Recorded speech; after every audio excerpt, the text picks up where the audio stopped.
Hey everybody, welcome back. Thanks for taking the time to watch this last video in the October 2021 series, and we want to end on excuse me, a relatively new feature for the Power App platform, and that's going to be the analytics for the application.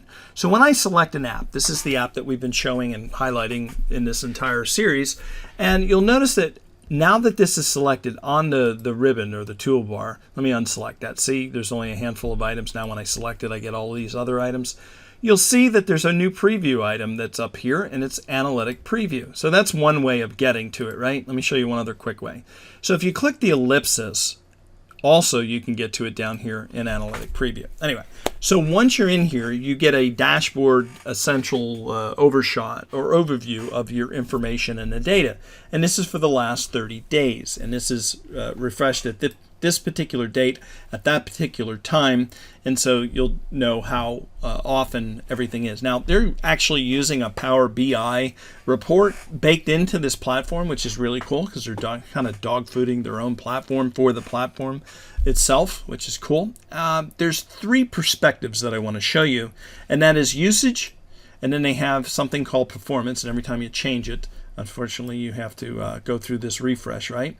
And you have all of the metrics that's in here, as well as the location information. This is great for large enterprise applications. Obviously, I'm one user with one app in one area, so nobody else is playing with it right now. There we go.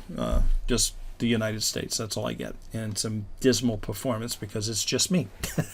All right, in addition to that, I have a whole bunch of information that we have here as before, where we can look at the details of the app. I showed you that, the versions, the connections that are on the app, the flows that are connected to the app, and now this new Analytic Preview, which is what I just showed you. So if you're boss or supervisor, or you're a department lead and you have tasked people in your organization to create Power Apps, know that you can grok some really good information at the very granular detail level. A lot of this information used to be in what they called the COE starter kit, and so this is great, and they used it, and a lot of information's come back out of it. And so what has happened is they put it into the preview. Now, if you're a real geeky propeller head like me and love the Power Platform, you may be asking, where all is this information stored off on?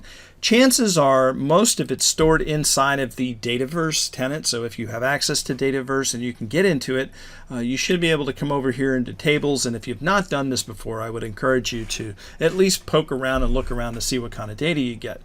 Once you're in the tables for the Dataverse, you can come over here to default and go into all. And inside of here, you'll find a whole bunch of interesting tables. Here's some analysis jobs, so analysis result. So I'm assuming that some of the information driven in that analytic report is probably in a combination of one or more of these tables. So if you're ever interested in how to get to the underlying data, go ahead and sift through here. I haven't had an opportunity to do it, but if you have that same question, hey, I wonder where they're storing the data, I would venture to guess as a gut reaction that it's being stored in here somewhere in one or more of these tables. So take a look, plunder around. If you notice anything, leave a comment below and let me know what you found out.